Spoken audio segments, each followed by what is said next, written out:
Hi எல்லாரும் எப்படி இருக்கீங்க? லாங் வீடியோவில் இந்த கருப்பு கவுனி அரிசியில் ஆப்பம் மாதிரி செஞ்சு காமிச்சிருப்பாங்க அம்மா.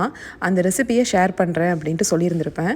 2 கப் பச்சரிசி எடுத்தோம் அப்படின்னா 2 கப் அளவுக்கு கருப்பு கவுனி அரிசி எடுத்துக்கலாம். இந்த அரிசி எனக்கு இந்தியன் ஸ்டோரில் இங்கே கிடைக்குங்க. பிராண்டும் காமிச்சிருக்கேன், பார்த்துக்கோங்க. 1/4 கப் அளவுக்கு உளுந்து, 1 டீஸ்பூன் அளவுக்கு வெந்தயம், இது எல்லாத்தையுமே நல்லா கழுவிட்டு ஊற வச்சுக்கலாம். நான் நைட்டு ஃபுல்லாக ஊற வைக்க போகிறேன்.